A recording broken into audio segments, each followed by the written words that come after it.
Hello guys, welcome back to my YouTube channel Stand Up Classes. So today we are going to start chapter 3 Demand, class 11 Microeconomics. ठीक है, and trust me बहुत ज़्यादा interesting topic है, बहुत ज़्यादा interesting chapter है. And जिस बच्चे ने डिमांड अच्छे से कर लिया, एक आपका पूरा चैप्टर है सप्लाई, ठीक है, वो भी आपका ऑटोमेटिकली 80% बहुत अच्छे से हो जाएगा.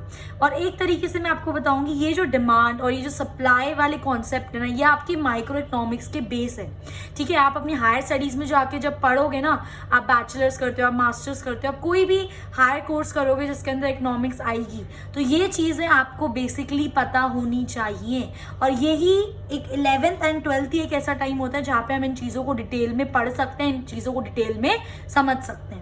ठीक है, so I try my level best कि मैं आपको ये चीज़ बहुत ईजी तरीके से, बहुत अच्छे तरीके से आप लोगों को समझा सकूं, क्योंकि जितनी ज़्यादा अच्छी कॉन्सेप्चुअल नॉलेज होगी उतना ज़्यादा बेटर आपको अंडरस्टैंडिंग मिलेगी. तो हम स्टार्ट करते हैं चैप्टर 3 डिमांड से.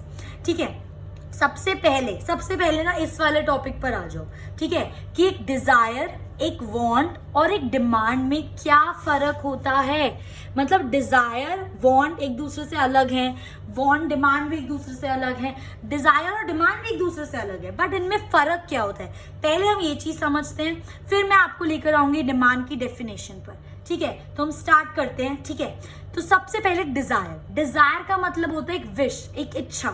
ठीक है, a wish to have a commodity, एक इच्छा होना. ठीक है, but you don't have ability to buy it. इसका मतलब क्या है, एक एग्जाम्पल समझो.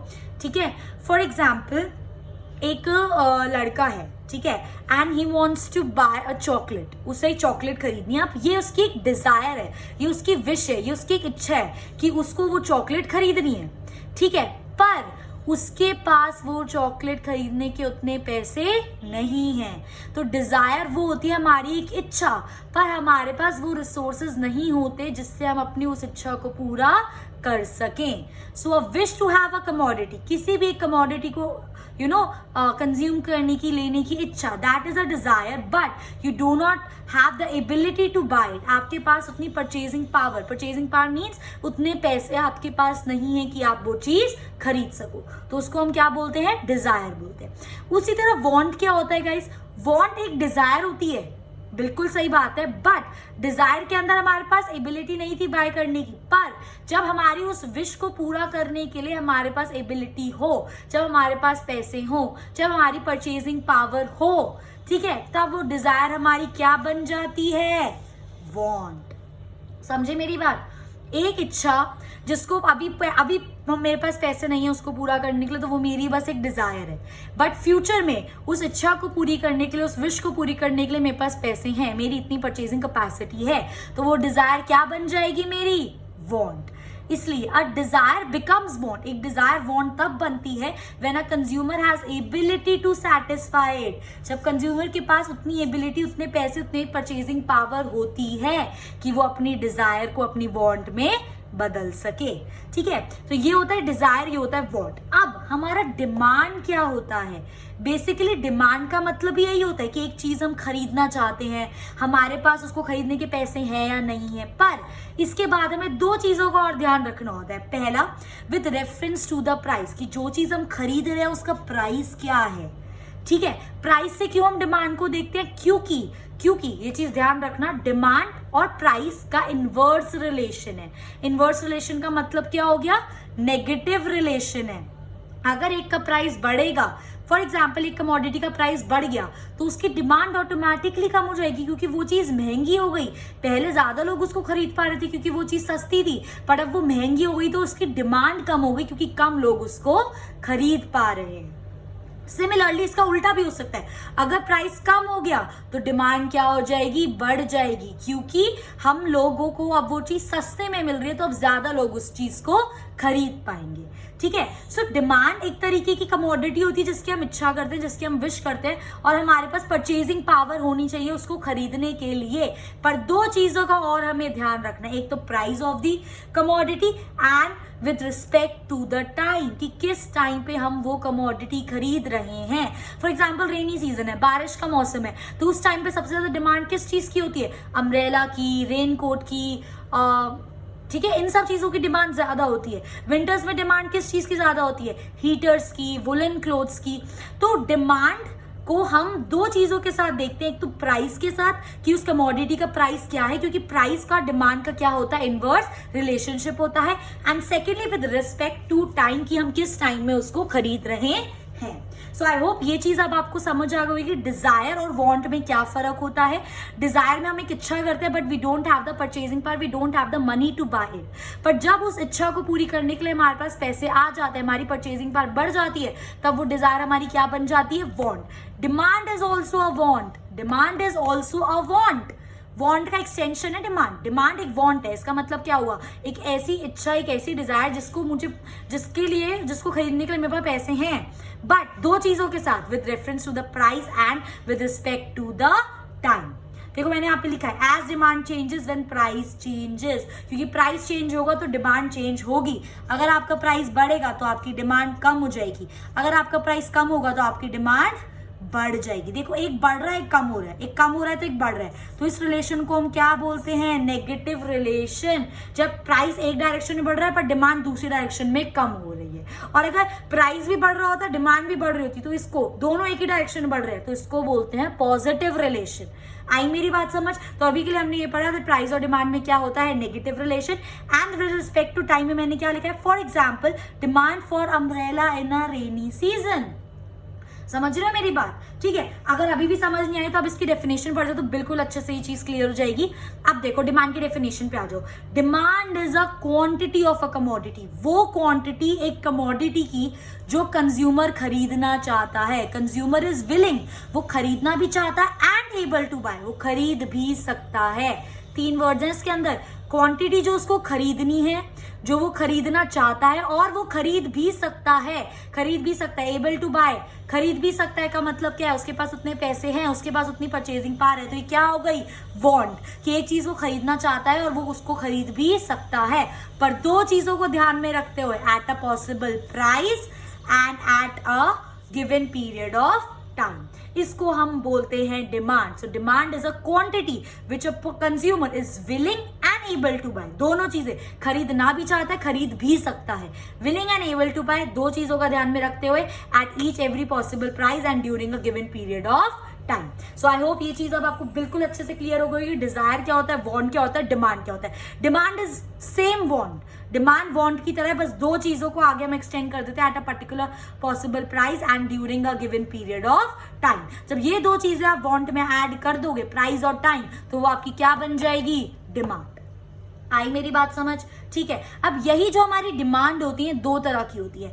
एक होती है हमारी इंडिविजुअल डिमांड और एक होती है हमारी मार्केट डिमांड। ठीक है, हमारी इंडिविजुअल डिमांड क्या होती है? नाम से पता चल रहा है इंडिविजुअल डिमांड, वो डिमांड जो सिर्फ एक कंज्यूमर कर रहा है। पूरी मार्केट में जब हम सिर्फ एक कंज्यूमर की डिमांड को चेक कर रहे हैं तो उसको हम क्या बोलेंगे? Individual demand. और पूरी मार्केट में जितने भी कंज्यूमर्स हैं, जब सबकी डिमांड को हम चेक कर रहे हैं, सबकी डिमांड को हम स्टडी कर रहे हैं, तो उसको हम क्या बोलेंगे? Market demand. तो यही चीज मैंने यहाँ पे लिखी है, which individual demand is which a consumer is willing। देखो, a consumer, only single consumer is willing also and able also, चाहता भी है, खरीद भी सकता है, to buy एक कमोडिटी, दो चीजों का ध्यान में रखते हुए, possible price and during a given period of time. तो उसको हम क्या बोलते हैं? Individual demand, which a single consumer.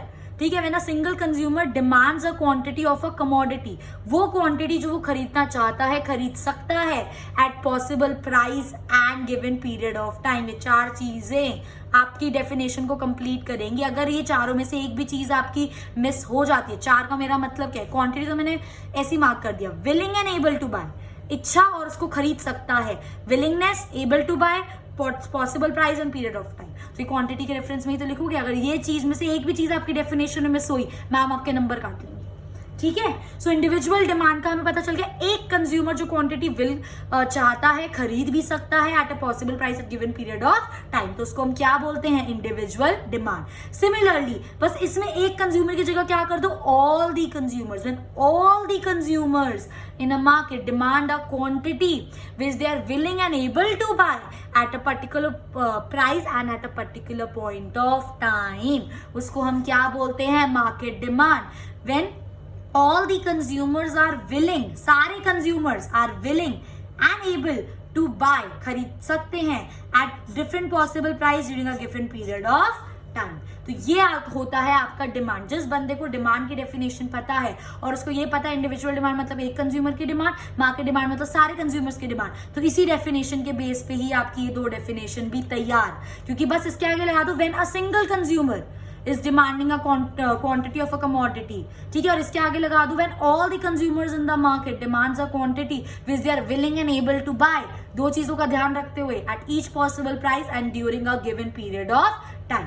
सो ये आपका कॉन्सेप्ट है demand, individual demand, market demand, desire and want. I am damn sure ये हर बच्चे को समझ आ गया होगा, ठीक है। उसके बाद हमारा नेक्स्ट टॉपिक आता है determinants of individual demand. Determinants का मतलब क्या होता है गाइस? डिटर्मिनेंट्स का मतलब होता है कि वो कौन सी चीजें जो एक इंडिविजुअल डिमांड, जो एक कंज्यूमर की डिमांड पे असर डाल सकती हैं। ऐसी कौन सी चीजें होती हैं? सबसे पहला डिटर्मिनेंट होता है मेरा प्राइस ऑफ गिवन कमोडिटी। वो कंज्यूमर जो कमोडिटी ले रहा है, फॉर एग्जाम्पल वो आइसक्रीम ले रहा है तो उस पर्टिकुलर आइसक्रीम का प्राइस क्या है। अगर वो कोई चिप्स ले रहा है तो उस पर्टिकुलर चिप्स का प्राइस क्या है, price of the given commodity. और अभी मैंने आपको बताया प्राइस और डिमांड में क्या होता है, इनवर्स रिलेशनशिप, नेगेटिव रिलेशनशिप। अगर मेरा प्राइस बढ़ेगा तो मेरी डिमांड कम होगी, अगर मेरा प्राइस कम होगा तो मेरी डिमांड बढ़ेगी। तो ऑब्वियस ही बात है जो उस कमोडिटी का प्राइस है वो इंडिविजुअल की डिमांड पे असर डाल रहा है, नहीं डाल रहा है। अगर उस कमोडिटी का प्राइस बढ़ जाएगा तो इंडिविजुअल की डिमांड कम हो जाएगी, अगर उस कमोडिटी का प्राइस कम हो जाएगा तो इंडिविजुअल की डिमांड बढ़ जाएगी। सो डिटर्मिनेंट्स बेसिकली वो चीजें जो एक इंडिविजुअल की डिमांड को असर इफेक्ट कर रही हैं। So there is inverse relationship between price and quantity demanded. Inverse, अब आप मुझसे पूछो कि क्यों होता है इनवर्स रिलेशनशिप, ये तो एक नेचुरल सी बात है कि अगर प्राइस बढ़ेगा, प्राइस बढ़ रहा है तो मतलब चीजें महंगी हो रही है। अब फॉर एग्जाम्पल आप सपोज करो हम लोग एक चिप्स ले रहे हैं 20 वाला, अब वो सेम 20 वाला चिप्स 40 रुपए का हो गया, ठीक है। अब उसका प्राइस बढ़ गया तो अब पहले ज्यादा लोग 20 रुपए का चिप्स खा पाते थे, अब हर बंदा 40 रुपए का चिप्स अफोर्ड नहीं कर सकता। तो अगर प्राइस बढ़ रहा है तो ओवरऑल उसकी डिमांड क्या होगी, कम होगी। नेचुरल सी बात है, कोई भी चीज महंगी होती है तो मम्मी पापा बोलते हैं ना बेटा कम करो, कम यूज करो, चीज महंगी हो गई है। तो जब महंगी होती है तो डिमांड आप कम करते हो, पर जब सस्ती हो जाती है तो उसकी डिमांड ज्यादा होती है। एक नेचुरल सा प्रोसेस है, ठीक है। तो ये हो गया मेरा पहला determinant which is price of given commodity. Second आता है मेरा प्राइस ऑफ रिलेटेड गुड्स। बहुत ज्यादा इंपॉर्टेंट कॉन्सेप्ट है लाइफ के पॉइंट ऑफ व्यू से भी, आगे पढ़ाई के पॉइंट ऑफ व्यू से भी और एग्जाम के पॉइंट ऑफ व्यू से भी। Price of related goods. Related goods का मतलब जो गुड्स आपस में रिलेटेड हो, ठीक है। दो तरह के हमारे पास रिलेटेड गुड्स होते हैं, एक होता है गाइस हमारे पास सब्स्टिट्यूट गुड्स और एक होता है हमारे पास कॉम्प्लीमेंट्री गुड्स। एक एक करके हम डिस्कस करते हैं कि ये होता क्या है। सब्स्टिट्यूट गुड्स कौन से गुड्स होते हैं? Which can be used in place of one another. नाम से ही नहीं पता चल रहा, सब्स्टिट्यूट। अगर सपोज मेरे घर में टी नहीं है, ठीक है, चाय की पत्ती खत्म हो रही है तो मैं चाय की जगह कॉफी पी लेती हूँ, मेरा काम चल जाएगा।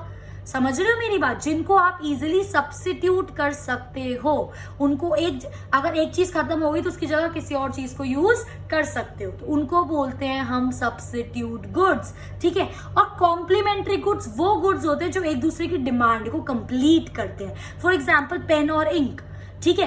इंक का फायदा तभी है जब आपके पास पेन होगा, पेन का फायदा तभी है जब आपके पास इंक होगी, ठीक है। तो इंक और पेन एक दूसरे की डिमांड को क्या करते हैं, कंप्लीट करते हैं। फॉर एग्जांपल कार और पेट्रोल, कार का फायदा तभी होगा जब पेट्रोल होगा उसके अंदर, पेट्रोल का फायदा तभी होगा जब गाड़ी होगी। समझ रहे हो मेरी बात? तो वो गुड्स जो एक दूसरे की डिमांड को क्या करते हैं, कंप्लीट करते हैं, कॉम्प्लीमेंट करते हैं। इंक के बिना पेन का कोई काम नहीं है, पेट्रोल के बिना गाड़ी का कोई काम नहीं है, ठीक है। तो उनको हम क्या बोलते हैं, complementary goods which are used together, जो एक साथ ही इस्तेमाल करे जाएंगे तभी आपकी जो वांट्स है वो सेटिस्फाई होंगी, ठीक है। तो रिलेटेड गुड्स हमारे दो तरह के हो गए, एक हो गया हमारा सब्स्टिट्यूट गुड्स, एक हो गया हमारा कॉम्प्लीमेंट्री गुड्स। सब्स्टिट्यूट गुड्स वो होते हैं जिनको एक की जगह दूसरे को हम यूज कर सकते हैं, और कॉम्प्लीमेंट्री गुड्स वो होता है जिनको एक साथ यूज करो तभी आपकी डिमांड फुलफिल हो सकती है, ठीक है। अब इन सब्स्टिट्यूट गुड्स और कॉम्प्लीमेंट्री गुड्स का इंडिविजुअल डिमांड पे क्या असर पड़ता है, ध्यान से समझेंगे। देखो यहाँ पे ऑब्वियस ही बात है, यहाँ पे सब्स्टिट्यूट गुड्स की बात करूंगी, यहाँ पे कॉम्प्लीमेंट्री गुड्स की। ध्यान से सुनना, अगर price of one good increase, for example ले लेते हैं जो मैंने यहाँ पे लिया हुआ है टी और कॉफी। अगर मेरा टी का प्राइस बढ़ जाता है तो मेरी कॉफी की डिमांड बढ़ेगी। हमेशा रिलेटेड गुड्स में हम क्या करते हैं, अगर एक गुड का प्राइस बढ़ रहा है या कम हो रहा है तो उस गुड का प्राइस का दूसरे गुड पे, डिमांड पे क्या असर पड़ेगा। समझे मेरी बात। अभी जब हम ये पढ़ रहे थे प्राइस ऑफ ओन कमोडिटी, हम देख रहे थे उसी गुड का प्राइस बढ़ा, उसी गुड की डिमांड पे असर देख रहे थे। पर जब हम रिलेटेड गुड्स पढ़ते हैं तो हम देखते हैं कि अगर एक गुड का प्राइस बढ़ रहा है तो उससे जो रिलेटेड गुड्स है, चाहे वो सब्स्टिट्यूट गुड हो चाहे वो कॉम्प्लीमेंट्री गुड हो, उसकी डिमांड पर क्या असर पड़ेगा। अब खुद सोचो, price of one good increase, अगर कॉफी की प्राइस बढ़ रही है आपकी, कॉफी का है, अगर फॉर एग्जांपल मैंने बोला, अच्छा टी ले लो, अगर मैंने बोला टी का प्राइस बढ़ गया, तो अब जब टी का प्राइस बढ़ रहा है तो कॉफी की डिमांड क्या होगी, बढ़ेगी। कैसे, खुद सोचो। अब टी का प्राइस बढ़ गया, टी का प्राइस बढ़ गया तो टी महंगी हो गई हमारी, हुई नहीं हुई, टी महंगी हो गई। चलो इसको ऐसे समझो, आप अच्छे से समझाती हूँ, ठीक है। ये मेरी टी है, ये मेरी कॉफी है। अब मेरा टी का जो प्राइस है वो बढ़ गया। अब जब आपकी टी महंगी हो गई तो लोग सोचेंगे भाई टी महंगी हो गई, जब तक सस्ती नहीं होती ऐसा काम करते हैं, कॉफी से काम चला लेते हैं। तो जब टी का प्राइस बढ़ रहा है तो कॉफी की डिमांड बढ़ेगी। क्योंकि अगर टी का प्राइस बढ़ेगा तो टी की खुद की डिमांड कम हो जाएगी। अब टी की अगर डिमांड कम हो रही है तो उसकी जगह लोग कुछ तो यूज करेंगे उसका सब्स्टिट्यूट, दैट इज कॉफी।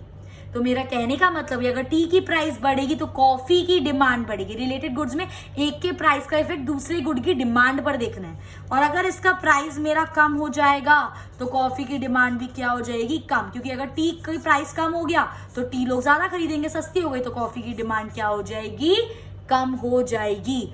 आई मेरी बात समझ, ठीक है। इनको बोलते हैं हम substitute goods. Similarly guys, price, यहाँ पे कॉम्प्लीमेंट्री गुड्स पे आ जाओ। फॉर एग्जाम्पल मैंने पेट्रोल और कार लिया, ठीक है, ये मेरे कॉम्प्लीमेंट्री गुड्स। अगर मेरा प्राइस पेट्रोल का बढ़ जाएगा तो मेरी कार की डिमांड कम होगी।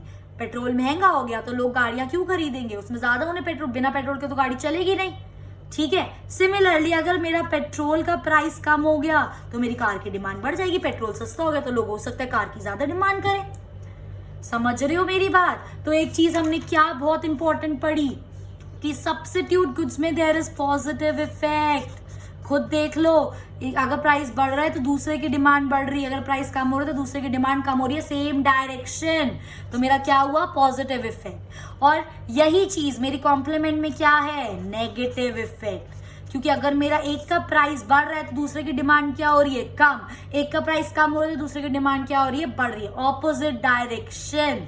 आई मेरी बात समझ। तो इससे हमने क्या कंक्लूड करा, इससे हमने ये कंक्लूड करा कि सब्स्टिट्यूट गुड्स पे there is positive effect and complementary goods में देयर इज नेगेटिव इफेक्ट। आई मेरी बात समझ, ठीक है। बहुत ज्यादा सिंपल कॉन्सेप्ट है, आई होप ये अब अच्छे से समझ आ गया होगा। बस एक चीज ध्यान रखना, एक के प्राइस का इफेक्ट आप दूसरे की डिमांड पर देखोगे। समझ आई मेरी बात, ठीक है। आगे आ जाओ। तो ये हो गया मेरा, हमने क्या पढ़ा है यहाँ पे, हम लोगों ने पढ़ लिया प्राइस ऑफ गिवन कमोडिटी, हमने पढ़ लिया price of related goods. Related goods के अंदर दो चीजें, substitute goods and complementary goods. Substitute goods, अगर एक का प्राइस बढ़ेगा तो दूसरे की डिमांड भी बढ़ेगी, पॉजिटिव इफेक्ट। एक का प्राइस कम होगा दूसरे की डिमांड कम होगी, positive effect. Similarly complementary goods, एक का प्राइस बढ़ेगा दूसरे की डिमांड कम होगी, ऑपोजिट डायरेक्शन जा रही है, मतलब नेगेटिव इफेक्ट। आई मेरी बात समझ, ठीक है। उसके बाद आता है मेरा इनकम ऑफ द कंज्यूमर, ठीक है। Income of the consumer, obvious सी बात है, अगर किसी बंदे की इनकम बढ़ेगी तो उसकी डिमांड बढ़ेगी, क्योंकि उसकी परचेजिंग पावर बढ़ गई ना, उसके हाथ में अब ज्यादा पैसा आ गया। सिमिलरली अगर किसी कंज्यूमर की इनकम कम होगी तो उसकी डिमांड कम होगी। पर ये जो हम इनकम पढ़ेंगे ना, ये दो गुड्स के टर्म से पढ़ेंगे, that is normal good and inferior goods. सबसे पहली बात तो ये समझ लो, इंफीरियर गुड्स क्या होते हैं, लो क्वालिटी गुड्स, और नॉर्मल गुड्स क्या होते हैं, हाई क्वालिटी गुड्स। अब खुद मेरी बात सुनो एक बार, अगर मेरी इनकम बढ़ रही है, मतलब मेरे पास ज्यादा पैसे हैं, अब ज्यादा पैसे आ रहे हैं, मेरी परचेजिंग पावर बढ़ रही है, तो मैं नॉर्मल गुड्स की डिमांड बढ़ाऊंगी कम करूंगी, बढ़ाऊंगी, क्योंकि मैं उन्हें खरीद सकती हूँ। तो अगर इनकम बढ़ेगी तो नॉर्मल गुड्स की डिमांड बढ़ेगी, और अगर इनकम कम होगी तो नॉर्मल गुड्स की डिमांड कम होगी। तो ये मेरा इनकम का नॉर्मल गुड के साथ कौन सा रिलेशन हो गया, पॉजिटिव रिलेशन या पॉजिटिव इफेक्ट, ठीक है। सिमिलरली गाइस, इंफीरियर गुड्स मतलब लो क्वालिटी गुड्स, अगर मेरी इनकम बढ़ रही है तो मैं लो क्वालिटी गुड्स क्यों खरीदूंगी, इनकम बढ़ रही है, अब उससे बेटर मैं खरीद सकती हूँ, तो मैं इंफीरियर गुड्स की डिमांड को क्या कर दूंगी, कम कर दूंगी। तो इनकम बढ़ी, इंफीरियर गुड्स की डिमांड कम हो गई। सिमिलरली अगर मेरी इनकम कम हो रही है तो मेरी इंफीरियर गुड्स की डिमांड क्या हो जाएगी, बढ़ जाएगी। इनकम कम हो गई, भाई अब अच्छे क्वालिटी के गुड्स नहीं अफोर्ड कर सकते, तो नॉर्मल क्वालिटी के गुड्स या फिर लो क्वालिटी के गुड्स हमें खरीदने पड़ेंगे। तो इसमें हमारा क्या हो गया, नेगेटिव इफेक्ट। एक चीज और समझो, एक्चुअली पता है ये जो इनकम इफेक्ट है ना क्वालिटी पे डिपेंड नहीं करता, ये आपकी इनकम पे इफेक्ट डिपेंड करता है। फॉर एग्जाम्पल एक कंज्यूमर है मिस्टर ए है, ठीक है। मिस्टर ए पहले क्या करते थे, अपना टोन वाला दूध खरीदते थे, है ना, अमूल के टोन आता है और एक फुल क्रीम आता है, तो पहले वो टोन खरीदते थे क्योंकि उनकी इनकम कम थी। अब क्या हुआ, उनकी इनकम बढ़ गई, तो उन्होंने सोचा टोन क्यों लूं, मैं फुल क्रीम ले लेता हूं, है ना। तो इस वजह से जो आपका टोन था, देखो मिस्टर ए हैं, ठीक है, पहले वो कौन सा दूध लेते थे, टोन मिल्क लेते थे वो पहले। अब क्या हुआ, उनकी इनकम बढ़ गई, तो अब वो फुल क्रीम लेने लग गए। क्या लेने लग गए, फुल क्रीम मिल्क लेने लग गए। अब एक मेरी बात बताओ, जब उनकी इनकम बढ़ी, उन्होंने फुल क्रीम की डिमांड बढ़ा दी, तो उनके लिए ये क्या बन गया, नॉर्मल गुड नहीं हो गया। जब इनकम बढ़ी तो अच्छा लेने लग गए, तो उनके लिए ये नॉर्मल गुड है, और इस केस में उनके लिए टोन मिल्क क्या बन गया, इंफीरियर गुड। आई मेरी बात समझ, क्योंकि जब उनकी इनकम बढ़ी तो उन्होंने टोन मिल्क को कंज्यूम करना बंद कर दिया, मतलब इनकम बढ़ी तो टोन मिल्क की डिमांड कम कर दी और फुल क्रीम की डिमांड को बढ़ा दिया। समझ रहे हो क्या कहना चाह रही हूँ, मैं ये कहना चाह रही हूँ कि हर एक बंदे के लिए इंफीरियर गुड्स और नॉर्मल गुड्स अलग अलग हो सकते हैं डिपेंडिंग ऑन देयर इनकम, ठीक है। अब जैसे कोई हो सकता है, फॉर एग्जाम्पल मिस्टर अंबानी है, अंबानी जी की इनकम बढ़ेगी तो हो सकता है वो पता नहीं कौन सा मिल्क लेने लग जाए, उनके लिए फुल क्रीम एक इंफीरियर गुड बन जाए। फॉर एग्जाम्पल एक पुअर इंसान उठा लो, एक गरीब इंसान, ठीक है, अगर उसकी इनकम बढ़ रही है तो वो टोन मिल्क लेना शुरू कर रहा है, तो उसकी इनकम के हिसाब से उसका टोन मिल्क क्या बन गया, नॉर्मल गुड बन गया। सो बेसिकली मेरे कहने का मतलब ये है कि जो हमारी क्लासिफिकेशन, जो हमारी बाइफिकेशन होती है, हर बंदे की अलग अलग हो सकती है। किसी बंदे के हिसाब से इंफीरियर गुड्स अलग होते हैं, नॉर्मल गुड्स अलग हो सकते हैं। हो सकता है मिस्टर ए के लिए जो इंफीरियर गुड है वो मिस्टर बी के लिए नॉर्मल गुड हो। तो बेसिकली जो नॉर्मल गुड और इंफीरियर गुड्स होता है, it depends upon what, income level of the consumer. आई मेरी बात समझ। तो हर बंदे के लिए ये चीज अलग अलग हो सकती है क्योंकि हर बंदे की इनकम अलग अलग है। तो बस आपको इतना याद रखना है, अगर इनकम बढ़ रही है और अगर इनकम बढ़ेगी और जिन गुड्स, नॉर्मल गुड्स की डिमांड बढ़ेगी, अगर इनकम कम होगी तो नॉर्मल गुड्स की डिमांड कम होगी। और अगर आपकी इनकम कम हो रही है, नॉर्मल गुड्स की डिमांड कम हो रही है, इसका मतलब आपकी इंफीरियर गुड्स की डिमांड बढ़ रही है। समझ रहे हो मेरी बात। इनकम कम होगी तो नॉर्मल इंफीरियर गुड्स की डिमांड बढ़ेगी और इनकम ज्यादा होगी तो इंफीरियर गुड्स की डिमांड कम होगी। बस ये इफेक्ट याद रखो, ठीक है गाइस। इसके बाद हमारा नेक्स्ट टॉपिक आता है टेस्ट एंड प्रेफरेंसेस। बहुत इजी है। मार्केट में जो आपका फेवरेबल टेस्ट चल रहा है, जो आपके टेस्ट एंड प्रेफरेंसेस, जो लोग ज्यादा पसंद कर रहे हैं उस टाइम पे, उसकी डिमांड ज्यादा होगी। और अगर कोई अनफेवरेबल टेस्ट है, आउट ऑफ फैशन है, कोई चीज लोग नहीं पसंद कर रहे, कोई टेस्ट एंड प्रेफरेंस लोगों का चेंज हो गया, तो एट दैट पॉइंट उसकी डिमांड क्या हो जाएगी, कम। सो फेवरेबल टेस्ट डिमांड बढ़ेगी, अनफेवरेबल टेस्ट डिमांड कम हो जाएगी, ठीक है। सिमिलरली एक चीज होती है गाइस, फ्यूचर एक्सपेक्टेशंस। अगर फॉर एग्जाम्पल आप खुद सोचो, अपने आप को इस जगह पर रखो कि फॉर एग्जाम्पल आपको एक लैपटॉप खरीदना है और फ्यूचर में आपको सपोज एप्पल का लैपटॉप खरीदना है और वो आपका जो एप्पल का लैपटॉप है फ्यूचर में 15,000 रुपए महंगा होने वाला है, तो मम्मी पापा को ये नहीं बोलूंगी मम्मा पापा अभी ले लेते हैं, 15,000 फ्यूचर में महंगा हो जाएगा। सिमिलरली अगर फ्यूचर में वो 10-15,000 सस्ता हो जाएगा तो मम्मी पापा को बोलोगे मम्मी पापा दो महीने और रुक जाओ, अगले महीने हम ले लेंगे, 10-15,000 सस्ता हो जाएगा। That is future expectation. अगर फ्यूचर में प्राइस बढ़ने वाला है तो आप अभी डिमांड बढ़ा दोगे, और अगर फ्यूचर में प्राइस कम होने वाला है तो आप अभी डिमांड नहीं करोगे, उसको बाद में डिमांड करोगे। वही चीज है यहाँ पे। If price is expected increase हो रहा है प्राइस फ्यूचर में, तो आपकी जो प्रेजेंट डिमांड है वो बढ़ जाएगी। सिमिलरली अगर प्राइस फ्यूचर में कम होने वाला है तो जो आपकी प्रेजेंट डिमांड है वो कम हो जाएगी। सिंपल कॉन्सेप्ट था। तो ये जो आपने डिटर्मिनेंट्स पढ़े थे ना, ये सारे पढ़े थे इंडिविजुअल डिमांड के, एक बंदे के। अब मैं आपको डिटर्मिनेंट्स पढ़ाऊंगी मार्केट डिमांड के, मतलब सारे कंज्यूमर्स की। बहुत ज्यादा सिंपल है। पहली चीज तो याद रखना, जितने भी अभी तक हमने पढ़े determinants of individual demand, that is price, related goods, income, test preference and future expectation, ये सारे यहाँ पर भी लागू होते हैं। ये जितने भी सारे इंडिविजुअल के देखो सारे मार्केट में हैं, सेम है, ठीक है। बस उसके बाद आपको 3 इन्होंने इसमें और एक्स्ट्रा दे दिए हैं, वो 3 मैं अभी आपको पढ़ाऊंगी। बाय चांस आपके पास क्वेश्चन आता है that what are the determinants of market demand, तो मैं आपको सजेस्ट करूंगी पहले आप ये 3 लिखना, क्योंकि आप अगर उनमें से कोई 3 लिखोगे तो भी सही होगा, पर अगर आप पहले ये 3 लिखोगे ना मार्केट डिमांड में, तो मैम को पता चलेगा कि हाँ बच्चे को अच्छे से आता है। ठीक है। और अगर सिर्फ इंडिविजुअल डिमांड में ये मत लिख देना, इंडिविजुअल डिमांड के सिर्फ यही 5 है जो मैंने आपको पढ़ाए हैं। मार्केट डिमांड के कितने हैं? 5, ये 6, 7, 8। तो मार्केट डिमांड की 8 है हमारे डिटर्मिनेंट्स और इंडिविजुअल डिमांड के हमारे 5 है। तो कंफ्यूज मत होना, ठीक है। आगे आ जाओ। अब मार्केट डिमांड, सबसे पहला होता है साइज ऑफ पॉपुलेशन। खुद सोचो, जितनी ज्यादा पॉपुलेशन बढ़ेगी उतनी ज्यादा डिमांड बढ़ेगी, जितनी ज्यादा पॉपुलेशन कम होगी उतनी ज्यादा डिमांड कम होगी। तो पॉपुलेशन बढ़ी, डिमांड बढ़ गई, पॉपुलेशन कम हुई, डिमांड कम हो गई। एट द सेम टाइम ये चीज कॉम्पोजिशन पे भी डिपेंड करती है। फॉर एग्जाम्पल, एक एरिया में फीमेल ज्यादा है तो उस एरिया में फीमेल प्रोडक्ट्स की जो डिमांड है वो ज्यादा होगी। फॉर एग्जाम्पल, एक एरिया में बच्चे ज्यादा है तो जो बच्चों के प्रोडक्ट्स की डिमांड है उसकी ज्यादा होगी। तो it also depends upon the composition. More female will lead to increase in demand of more female products. Simple. ठीक है। नेक्स्ट आता है मेरा सीजन एंड वेदर। ठीक है, सीजन एंड वेदर भी आपकी मार्केट डिमांड को इफेक्ट करता है। ऑब्वियसली बात है, रेनी सीजन में समर के कपड़े खरीदोगे या विंटर्स में आप समर के कपड़े खरीदोगे, ऐसा तो नहीं होता। ठीक है, so it also effects the market demand. For example, woollen clothes in winter season, woollen clothes पहन रहे हो विंटर सीजन में, समझ रहे हो मेरी बात। और लास्ट आता है हमारा डिस्ट्रीब्यूशन ऑफ इनकम। ठीक है, ये बहुत इंपॉर्टेंट पॉइंट है, ध्यान से समझना, नॉलेज के लिए भी जरूरी है। खुद सोचो, मेरे फॉर एग्जाम्पल पूरी अर्थ पे सिर्फ 10 जने हैं, अभी के लिए मान लो बस। अब इन 10 जनों में ना इक्वल इनकम डिस्ट्रीब्यूटेड है, सबकी 1000 रुपए इनकम है। तो जब इनकम सबकी इक्वल डिस्ट्रीब्यूटेड तो डिमांड भी ऑलमोस्ट सबकी सेम होगी, थोड़ा बहुत ही फर्क होगा। बट जब आपकी इक्वल अनइवनली डिस्ट्रीब्यूटेड है, उन 10 जनों में किसी की 10 रुपए है, किसी की 1000 रुपए है, किसी की 500 रुपए है ना, समझ रहे हो। तो आपकी डिमांड भी मतलब कम ज्यादा होगी, समझ रहे हो। कहने का मतलब यह, जब इनकम इक्वली डिस्ट्रीब्यूटेड होती है तो डिमांड आपकी बढ़ती है। ठीक है, देखो y मतलब इनकम, हम इकोनॉमिक्स में इनकम को y से डिनोट करते हैं।